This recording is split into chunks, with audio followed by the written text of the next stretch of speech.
President Biden is already in the city for today's memorial ceremony, but he is also scheduled to attend the other memorial events that are planned in Pennsylvania and at the Pentagon. Washington reporter Kevin Frey joins us now from the Pentagon with more on the president's day ahead. Good morning, Kevin. Yeah, Annika, as you mentioned, he is making a stop at all three of the attack sites throughout the course of the day, starting in New York, then to Shanksville around noon, where he'll participate in a wreath laying, and then he'll be coming here to the Pentagon later on early evening, late afternoon hours with the vice president and the second gentleman to lay a wreath here as well. Now, the president will not be making any remarks at any of these stops throughout the course of the day, and he did release a statement, though, yesterday, a video statement, where, among other things, he struck again a defiance tone, basically saying, those that attack the country, we will come after you and hunt you down. He also spoke of the unity that this country saw in light of the 9/11 attacks 20 years ago. Unity is what makes us who we are. America at its best. To me, that's the central lesson of September 11th. It's that at our most vulnerable, in the push and pull of all that makes us human, in the battle for the soul of America, unity is our greatest strength. Unity doesn't mean we have to believe the same thing. We must have a fundamental respect and faith in each other and in this nation.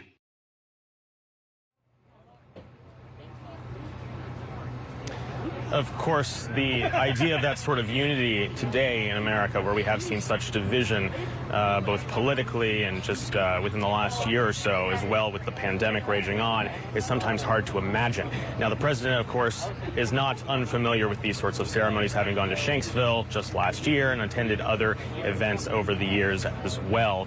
He, of course, is well known for his speaking when it comes to the grieving families, for instance, and he reiterated something in his remarks just yesterday, that video, saying that he hopes that the memory of those lost on 9/11 at this point don't just bring a tear to the eye, but also a smile to the face when you think back on them at this point, Annika.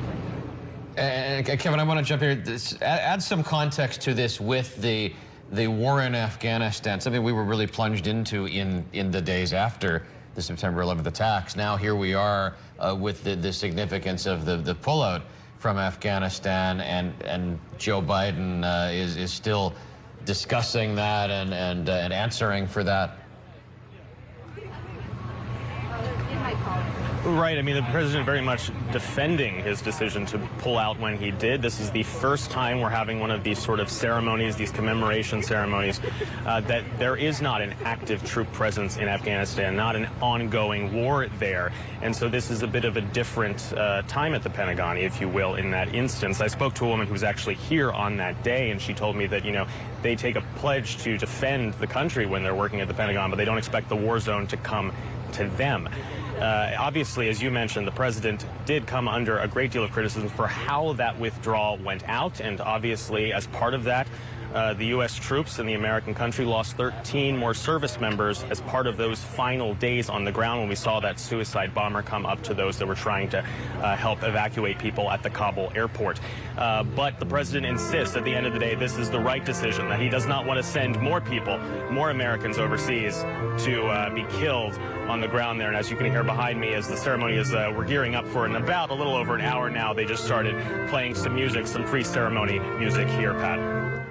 All right, I'll take it. Thank you so much for that, Kevin. I mean, the Pentagon's such a significant location because not only was it attacked 20 years ago, but also, as Kevin was pointing out, the wars that ensued, and that is obviously the seat of that.